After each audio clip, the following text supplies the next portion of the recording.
And neurodivergent kids typically are about 30 to 40% behind their neurotypical peers. So if you have a kid that's, say, 9 years old, and they're behaving emotionally like a 6-year-old, chances are that they have the emotional regulation wiring of a 6-year-old. You're listening to the Healthy Parenting Handbook podcast. It's just the thing we all said we needed when we first became parents. Do you remember that feeling that these kids just don't come with a handbook? I'm your host, Katie Kimball from Kids Cook Real Food, and I bring together experts in the fields of health, parenting, nutrition, and more to help you, parents who truly want to raise healthy, independent kids, get the information you need. Parenting really is the toughest and yet the most rewarding job in the world. Thank you for joining me to consult this Healthy Parenting Handbook, your guide to raising kids intentionally. If you enjoyed this interview, please remember to leave a review on Apple Podcasts so that others can find us too. My guest today is Emily Hamblin, and we are talking all about emotional regulation and emotionally mature families, particularly from the angle of neurodivergence. As a certified teacher with years of experience working with kids across the globe, Emily Hamblin thought motherhood would come naturally. But when her own journey brought unexpected challenges, especially raising 4 kids, including several neuro-spicy ones, it became clear that parenthood was anything but a breeze. Emily spent years learning how to help her kids navigate their big emotions in healthy ways, while also learning healthy ways to handle her own big emotions. It wasn't easy, but it led to powerful breakthroughs that transformed her family's dynamics, as you'll hear in the wonderful stories Emily tells in this interview. Now, Emily is the host of the Enlightening Motherhood podcast and the creator of the Neurodivergent Survival Kit for Moms. Through her work, she helps parents strengthen their relationships with their kids, bring more calm into their homes, and build brighter, more connected futures for their families. Emily understands firsthand how tough and rewarding this journey can be, and she's here to share what she's learned to help others thrive. Guys, definitely take a look at her free masterclass. We'll talk about it at the end of the interview, but if you want to go there right now or open it in a tab, you can find it at kidscookrealfood.com/ND masterclass. That's ND for neurodivergent masterclass. Now, here's Emily. Emily, thank you so much for being here. We're going to talk a little bit about emotions in the adults and in the kids. And I know I am one with big emotions and big reactions. So this will be for me, and everyone else can listen in. But thanks for being here. It is a pleasure to be here, and I can talk emotions all day because it did not come naturally for me. It doesn't come naturally, and I love to help others with it. So tell us your story. I mean, we got to hear from whence you came. Where's your expertise and where's that personal experience coming in? Well, I have a background as a teacher, and I'd wanted to be a teacher since I was a kid. I found a journal where I wrote an entry of, I either want to be a scientist or a teacher, which is pretty funny, the childhood mind there. But I ended up being a teacher, never changed my major in college, really rocked out the teaching thing, got excellent evaluations when I began teaching right after graduation. And I was sure when I became a mom, you're already laughing. I was sure it would just all translate over. Nope. And it didn't. And motherhood was a lot harder than I expected. Not because I didn't love my kids. I love being a mom since my first child was born. It has been such a blessing. The amount of love that we feel is incredible. And at the same time, the trickiest part has been managing. I thought at first it was managing my kid's emotions, helping him manage his emotions. And then I learned through the journey that it was managing my own emotions that was actually the hardest part as a parent. I'm nodding like crazy here, which, podcast listeners can't see, but I'm guessing that I'm just, mimicking what everyone is doing, where we got our earbuds in our ear and we're like, yeah, girl, feel it. Yes.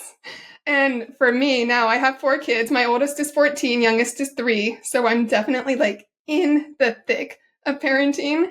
And it's just incredible the difference from before I decided to become an emotionally empowered parent until now.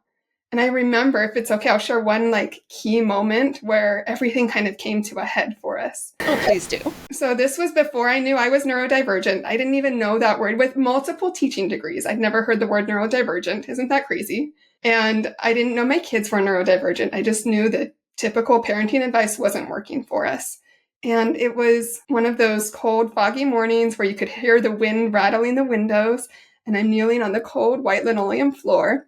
begging my kid to just put his shoes on. His preschool ride would be there any moment, and he just would not put them on. He was playing with a toy car, rolling it back and forth, focused on how the wheels were turning. And if we zoom in, my frustration was about to explode, but it wasn't just about the shoes, because we could zoom out.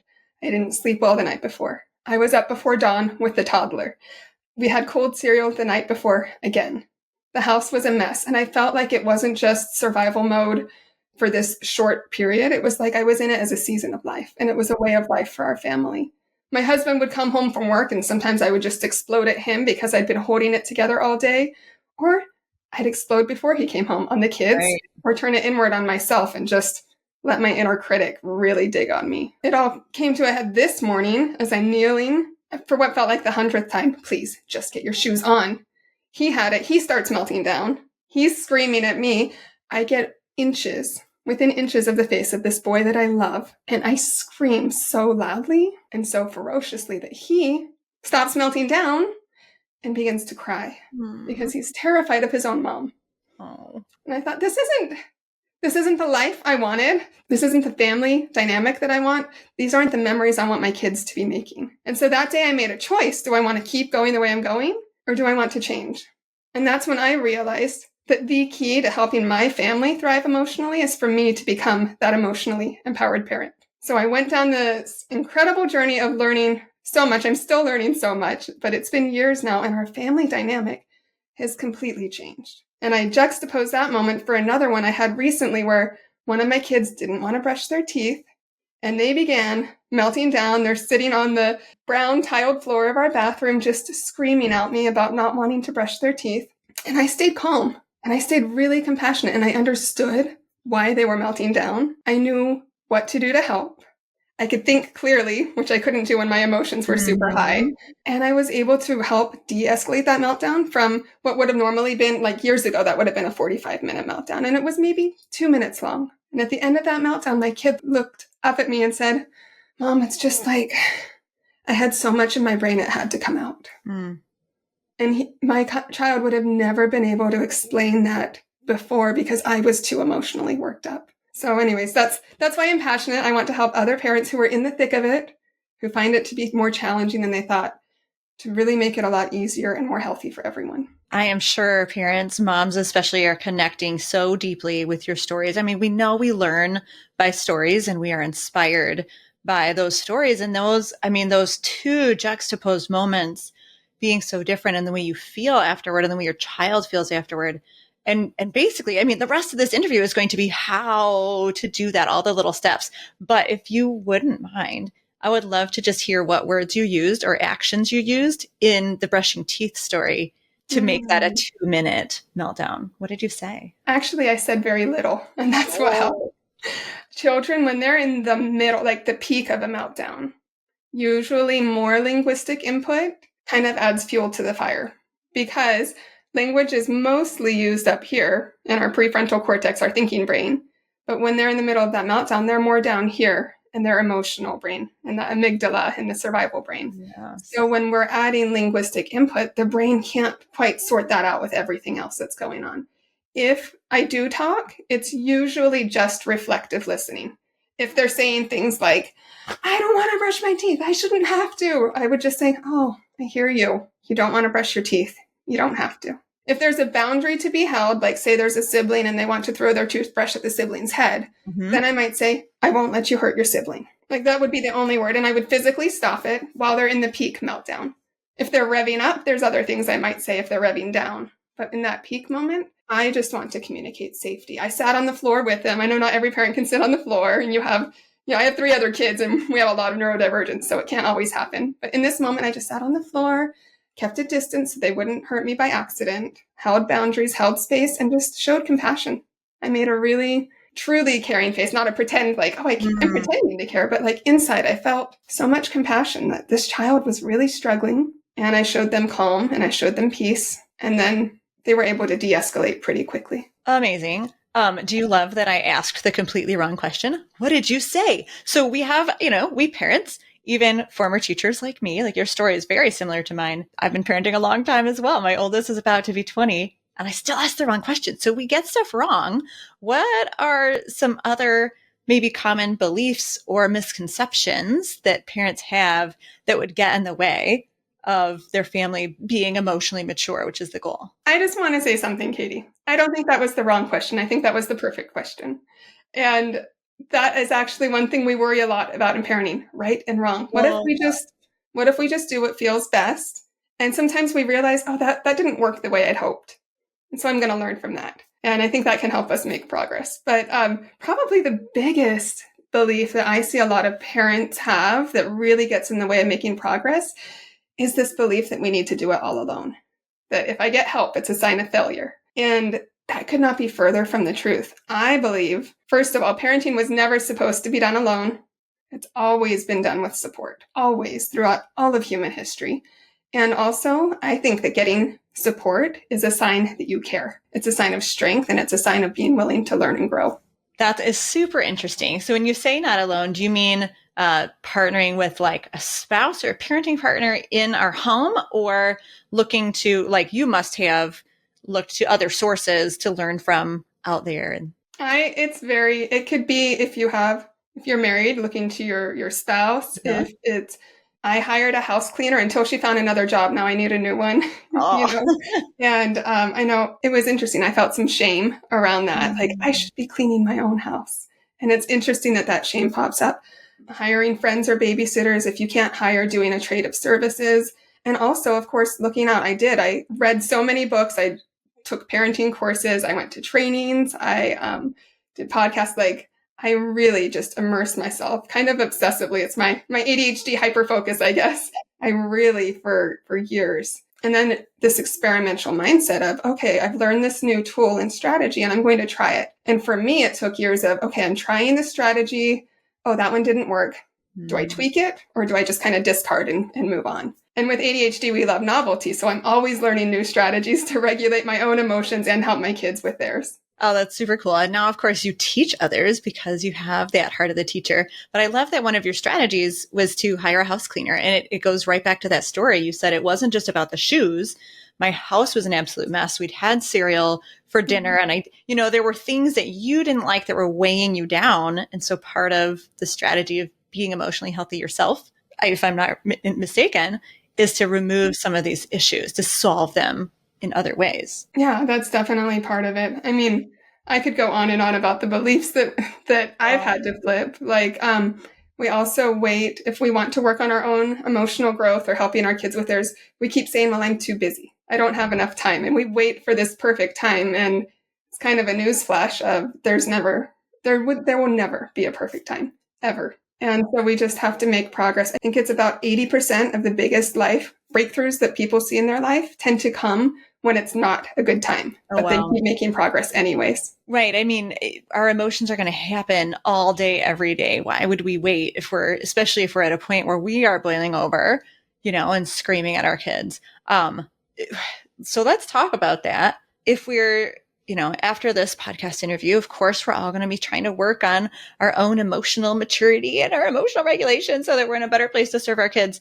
But we're not going to be perfect right away. So let's say, kids having a problem, all the parents' buttons are pushed, they're completely triggered. The parent explodes. What do you recommend happens next to repair? That's such a good question.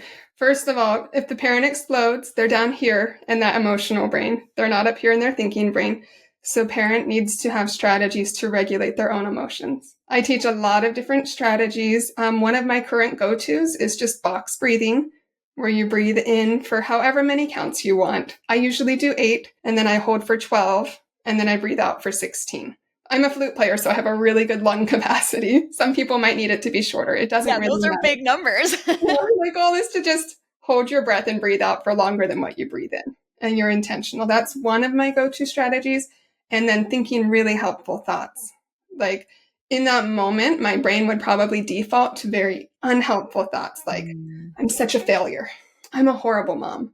My kids are driving me crazy. It would turn to blame on myself, some shame, and then it would try to defend me by switching it to my kids and making it their fault. I'm a horrible mom. I can't raise these kids right. And then it would turn to, well, it's my kids. If they would just change, then I wouldn't be like this. and to recognize that none of those thoughts are helpful. And so I'm working on calming my body and calming my thoughts. I call it the Monadella hook. I get this phrase from her. She calls it the brain-body connection. And it's something that I really believe in, that we use the both together. So I can recognize those unhelpful thoughts, and then I switch them to something that might help me more in the moment, such as, yes, I yelled at my kids, and that's not the way I want to show up. And it's okay. It's okay that they see an imperfect parent, because one day they will be an imperfect parent. What matters more is what I do now. And yes, my kids are driving me crazy, and this is okay. It's okay that they're acting like that. What now? And do you have conversations with your kids after? Yes. So as soon as I'm regulated, right, then I'll go to my kids. Because if I'm still dysregulated and I go to my kids, I'm going to say things like, oh, I'm sorry I yelled at you. Right. Right. Like, and that's not going to be received, especially with neurodivergent kids who usually are very sensitive. That's not going to be received well. Or I'll say something like, well, I'm sorry that you wouldn't do the dishes when I asked. Like, so once I regulate myself, which for me, it takes like 10 seconds, but I've been doing this for years. Some parents might need a few minutes. I have one parent that needed an hour at first, and then they would go back and say, hey, remember that time in the kitchen when I screamed at you? I'm so sorry. You didn't deserve for me to scream at you. I was overwhelmed, but it's not your fault. I'm learning new ways to handle overwhelm without screaming at you. Those are such good words for all of us to just tuck in our parenting toolbox for sure. Now, I'm learning new ways to not scream at you, you just said. Tell me, what do you recommend parents do outside of the moment to prepare for the moment? Well, if you tend to have certain moments when you become dysregulated, for me, it's been the morning before school. And for the times when we were homeschooling, it was getting the transition to school started.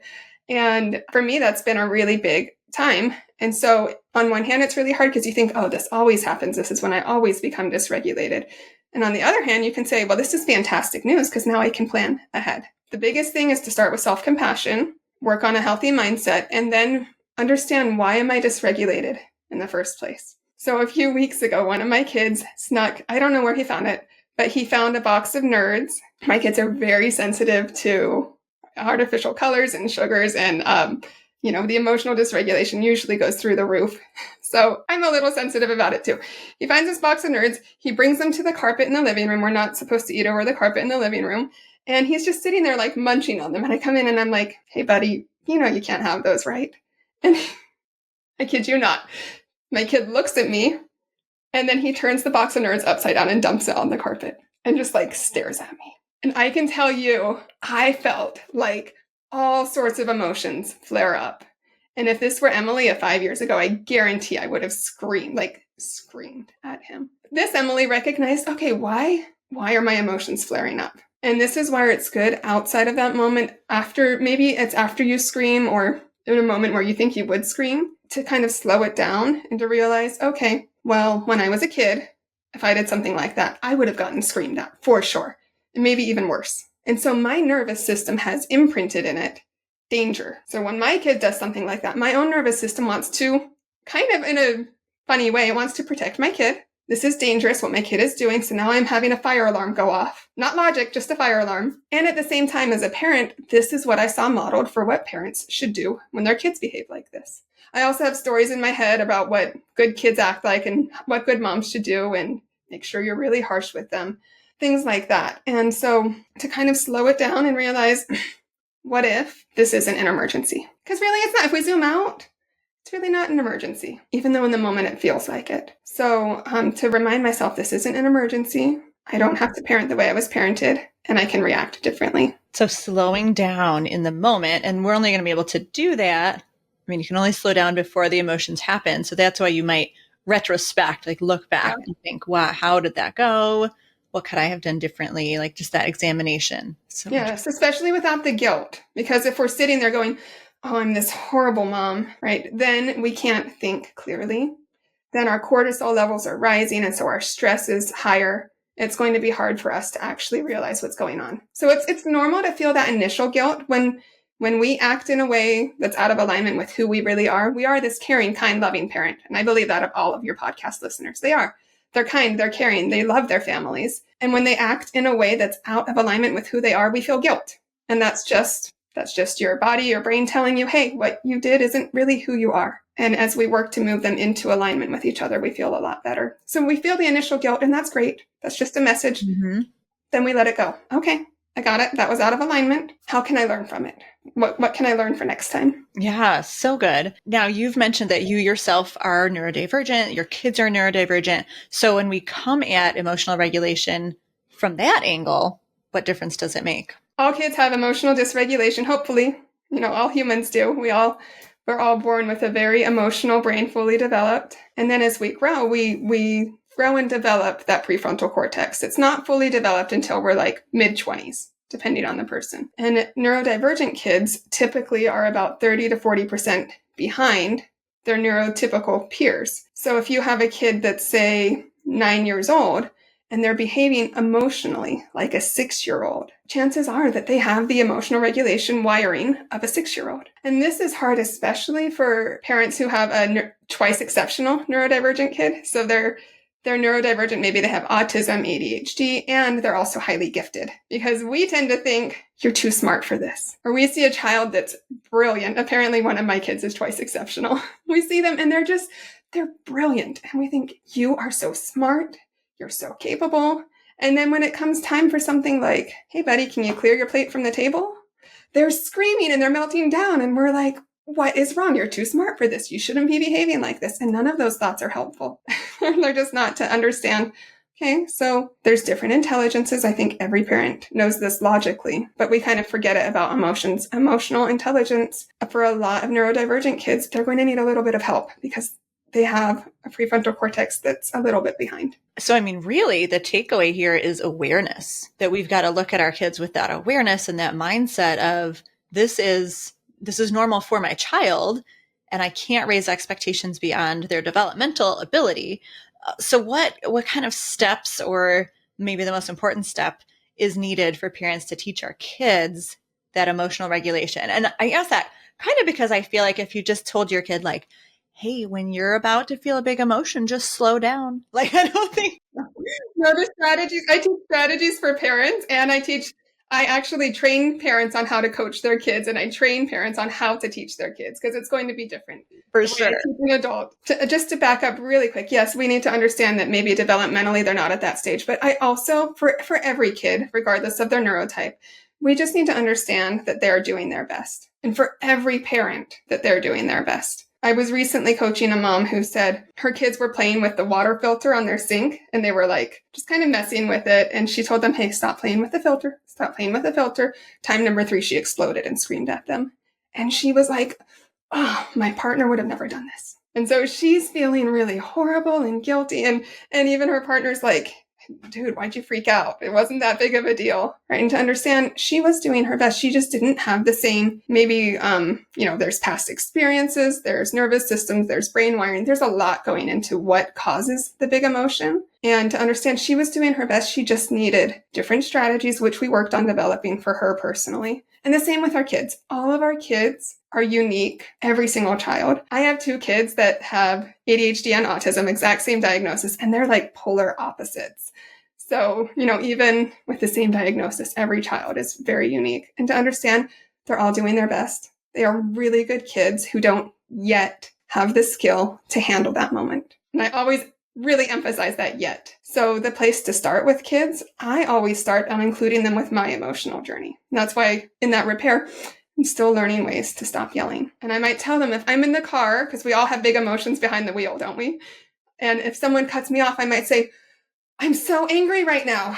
And then I'll say, I wonder what I can do about my anger. I wanted to scream at that car, but I don't think that'll help anything. And the younger they are, the more they're willing to jump in and kind of give me strategies. The older they are, the more my 14-year-old will be like, whatever. But at the same time, I know he's listening. Exactly. That's great modeling. So you're talking out loud what you're doing with your own emotions to give them sort of a goal in mind or a process. And then in terms of how to teach kids, out of the moment is always the best. And the more we can make it fun and enjoyable, like we do stories or we might do games. We do a lot of practice. For the life skills now, I'm showing a really fun game we have 3 different ways to help kids with tricky conversations, and we make it into a really fun interactive game. Anything that's kind of lighthearted, but practiced, like practice the regulation strategy. Practice if you want to do balloon breathing. And if they don't like balloon breathing, don't push it on them. Maybe we'll find a different strategy. Okay. So you'll teach, like, because you mentioned box breathing for the adults. So you'll teach actual like breathing techniques to the kids. Would you then remind the child, like, let's say the toothbrush or the shoe incident, you know, provided your kids have been taught a strategy, might you remind them to use it in that moment or no? It's best. Usually before meltdown, we have kind of an on-ramp and we can see them revving up. So it's best then, and it depends on the kid, but usually modeling it with them. So one strategy that some of our clients love is to teach their kids to hold a cup of hot chocolate, and you feel the hot chocolate, you pretend that you're feeling it. So this is engaging our senses, and you imagine you're smelling it. And what does that smell like? And you look at it. Does it have marshmallows, or is it just plain hot chocolate? And then you want to blow on the hot chocolate.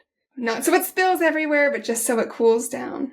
So that's one strategy a lot of parents like. We do that out of the moment. When in the moment comes and they're revving up, you might just kind of blow on your own. Just go, hold on, I'm going to blow on my hot chocolate for a minute. And that's a gentle reminder without them feeling like they're being disciplined or right. And adding fuel to the fire, which can happen. And there's so many different tools. Another one of my very favorite tools would be to collaborate a lot with kids. We are very much in a society where parents tell their kids what to do. And I know, Katie, that you're very big on creating critical thinkers. And yet as parents, we want to tell them the problem we see, tell them the solution that we came up with, and then enforce that they obey that solution. Whereas instead, we can come to kids and help and invite them. Hey, I see you two are fighting over who gets to read this book. What's up? So I'm not telling them that they're the problem or what the problem is or he had it first. I'm inviting them to kind of consider the problem. We take turns, they let me know, and then I invite them. What can we do about this? Do you have any ideas? Well, usually at first, they're like, I don't know. He needs to give me the book, right?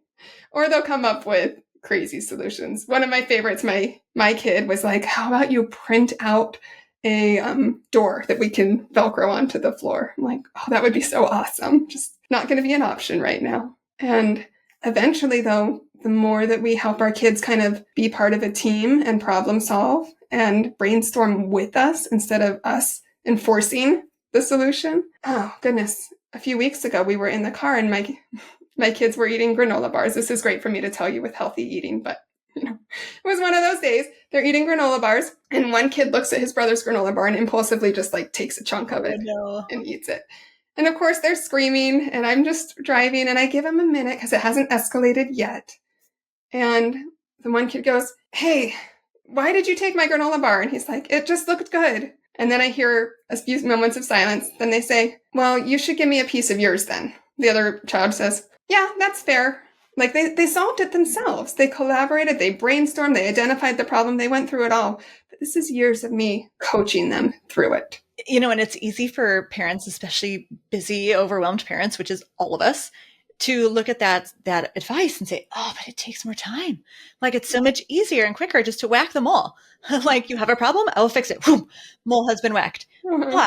But your granola bar story shows us the vision of where we want to be. Like, first of all, you did not have to do anything in that story. You just gave the kids space and they solved their own problem, which is clearly the best for everyone in the situation. But also your kids are going to be problem solvers as adults. Like we're not going with our kids to college. We're not moving into their first apartment with them, like that's not an option. So we have to raise independently stable kids, independently emotionally regulated kids. So that time that you invest in the strategies, whether it's the emotional regulation strategies or the problem solving strategies, it comes back like 1,000-fold. And it's darn good parenting, which is we all want that. So we just have to remind ourselves, like it is a mindset thing. Like I want my kids to be independently able to solve their own problems, which means I have to let them and teach them how to solve their own problems. You know what I mean?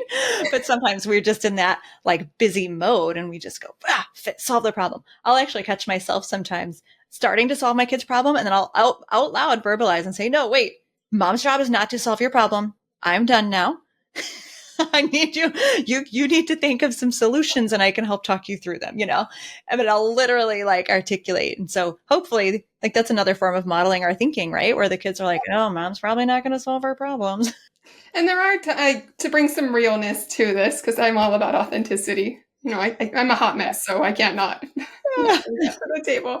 But I don't do it 100% of the time, every single time. And if it's a safety concern, for sure, I'm going to step in and hold boundaries. That's a non-negotiable for me. It's just something that we want to try to incorporate more of. It's something that will feel awkward at first, and it will be messy at first.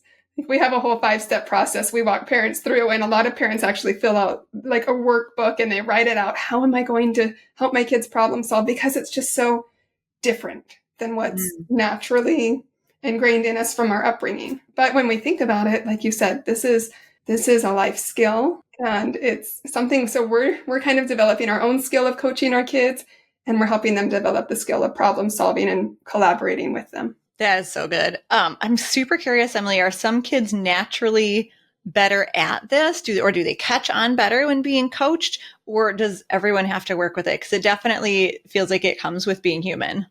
So it does come with being human. And at the same time, for sure, we talk about brain wiring, and Tina Payne Bryson and Dan Siegel in their book, The Whole Brain Child, highly recommend. They say some children have more wiring in the empathy center of their brains. It doesn't mean that they will always be more empathetic. It might mean that some kids don't naturally think about someone else's perspective as easily. Doesn't mean they're going to be a psychopath either. It just means we need to help them develop more empathy.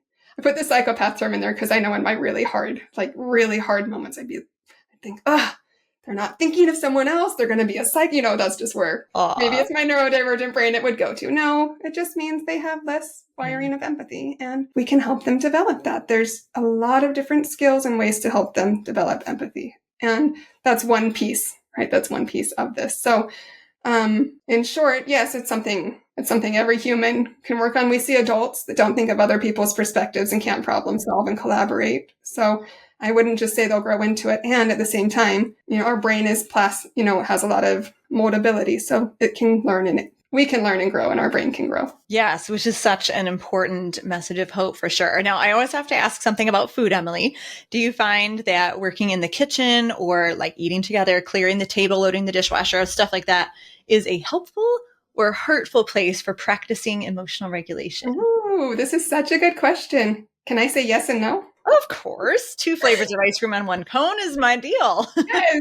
So I think it's a fantastic opportunity. Say your child does tend to melt down over clearing their plate from the table, which one of mine did for about 6 months. It was just clearing the plate from the table. This was years ago. Perhaps they're very resistant to wanting to be in the kitchen, and you feel emotional dysregulation because you want to get them in there. I'm going to say this is fantastic, because if we see the hard moments as opportunities for growth, we want our kids to learn to do things that are hard for them. We want them to learn to handle situations that really are not ideal not ideal, but non-preferred tasks is what we call it clinically, to be able to do things that they don't really want to do. And we want to learn to better manage our own big emotions. If we're feeling bitterness or resentment, well, this is a chance for me to learn to manage my own emotions too, and to learn new skills. So it's a great growing opportunity. And at the same time, if you're just trying to get your kid to stay at the table and eat the meal, right? Like stay there and be with the family. And by the end, their nervous system's like tapped out. Your nervous system's tapped out. And for now, you're just going to clear their plate for them. I think that's okay. Ross Greene, in his book, The Explosive Child, he calls this Plan C. It's something that we're not going to address for now, but we don't plan to never address it. Hopefully we're not still clearing their plate when they're going to college. We're not going to follow them to their dorm room and clear their plate for them, right? Of course, before then, but just in this season, we're going to work on other things first. And then when we have those other things going well, we'll work on that. It's such a good reminder that we don't have to be perfect in all ways, in all places, at all times with every kid. And that sometimes doing for or doing with is perfectly okay. It's a nice little, I kind of just call it a crutch. Plan C is much cuter. But sometimes we need that little crutch. Like if your foot is broken, You don't say, well, just walk on it. Duh. You're going to have to walk on it someday. No, you're like, this is a time of healing. And this is a space where this is clearly very necessary. And that's a good reminder, especially for parents, I think, of neurodivergent kids, because a lot of times we'll hear this parenting advice, which is never one size fits all, but particularly with our ND kids are going to have different struggles. And I know that some of my mistakes in parenting have been trying to implement a piece of parenting advice as written. Yes. Don't change it. Don't be myself. Don't pay attention to what my kids are doing or how they're responding. Just do the thing because this is good parenting. And that's when things tend to fall apart. So fantastic reminder. Emily, I'd love to end with a message of hope for parents. And you've had so much encouragement and encouraging words and inspiration. But do you have like a story that you'd want to leave us with, or a little tip that parents should remember that to keep them hopeful and optimistic? I have so many stories. Let me narrow it down to one for you. So about 5 years ago, I was rushing into a workout. It was in our church gym where we were allowed to bring kids. I'm rushing in late. And by late, I mean like 45 minutes out of an hour late. So it's almost over. And I thought, I'm just going to go anyways. On our way out of the house, my kids, the ones I brought with me, were ages 4 and 1. They were saying they're hungry, so I just grabbed the box of Cheerios on the way out of the house. And we rush into the gym. I have the 1-year-old in a stroller. And I think, okay, maybe I'll get in like 12 minutes of a workout. Yeah. Then I can talk to friends afterwards. So this will be worth it. And I pour some of the Cheerios from the box on the tray of the stroller, and I begin working out. 10 seconds later, I turn around. You already know what happened. No, I just know it's going to be rough. I can't even guess. I'm laughing now because it's 5 years later. At the moment, I was not laughing. But I turn around, and my 4-year-old has taken this box of Cheerios, trying to help, and he's dumped literally the entire box all over the stroller. It's now on the floor. Other people are having to walk around it. So I stop working out. I go to clean up the mess. I talk to my kids. I try to teach him a little bit about what he did and what he should do next time. And by the time I get back to the workout, there's like 6 minutes left. So yeah. I'm in it anyways, and I try, and I'm feeling like hot mess express today. I arrived late. My kids, I'm sure they had like food smeared on their face. I'm sure just we're this really big hot mess. I arrive late. My kids make a scene. There's a mess everywhere. I don't even get to do the workout hardly. And I think I was really tempted to think I just should have never come. But here's what I didn't know, Katie. Just minutes before I got there, another mom had arrived late, rushed in with several kids, and her kids spilled a bag of cereal all over the floor. Same thing. So I had no idea. But afterwards, she came up to me and was like, by the way, Emily, we're going to be friends. Oh. And she's so right. And not only that, like we now are such incredible friends. This mom ended up sending three of her 4 kids I've taught in my in-home preschools and in-home micro schools. And like she became one of my very first clients when I started my business 3 years ago. She's still in all of our programs, just like. And I think if I had not been willing to show up imperfectly, I would have missed out on an incredible opportunity for myself. And also, it helped that mom to see that she's not the only imperfect person in the world. Of course, we know that, but we're in like this Pinterest perfect world where we only take the picture of the side of the counter that doesn't have the clutter for Instagram. And, we just start to think that we're the only one that's imperfect. But when we're willing to show up as our true selves, and maybe even get a little bit vulnerable sometimes, I think that that's where a lot of the really deep connections and growth can happen. It's not when we're making perfect action, but when we're trying anyways and we make imperfect action, even if it's 10% of what we'd hoped, like 6 out of 60 minutes, that's so much more than 0. Yes. Thank you. What a nice, encouraging story. Emily, tell us about your neurodivergent survival kit for moms so that others can get the same help that you're offering today and that you offer in your programs. I can't even tell you how excited and proud I am of this program. We just finished building it. The Neurodivergent Survival Mom is a 5-step program to help moms go from feeling stuck in survival mode as a way of life to really becoming that emotionally empowered parent while helping their child learn emotional regulation. So we walk them through, that mindset that we talked about, the compassion for ourselves, understanding our kids, discovering our own triggers, and then building our own emotional regulation and how to teach it to our kids. Beautiful. So at the link that we'll share in the show notes, there's a free masterclass for moms. Is that sort of the entry point into like introduction? For sure. They can come and check that out. Absolutely. I don't know when this publishes what we'll call it, but I always try to have regular free master classes where I teach secrets about raising emotionally healthy neurodivergent kids. So it's a great place. They can learn more about the neurodivergent survival kit for moms, or they can just come and enjoy that free master class because it's packed full of value. Beautiful. Well, thank you so much. This interview was also packed full of value, and we appreciate you, Emily. Yay. Thank you, Katie. Thank you for listening to this episode of the Healthy Parenting Handbook podcast. I hope your brain feels fed and your heart feels full and that you feel connected, knowing that there are other parents on this journey with you. We're just trying to raise healthy, independent adults. And the next time you think, man, there is no handbook for this job. Now there is the Healthy Parenting Handbook. Look up the podcast wherever you listen to your podcasts. Please leave a review, my friends, as that helps other parents who need this information to find us. And of course, subscribe. That's a huge help. You can also look for our shorts as a reel on Instagram at Katie Kimball Kids Cook, or subscribe to the Healthy Parenting Handbook Shorts channel on YouTube. You'll get those bite-sized portions of healthy parenting advice.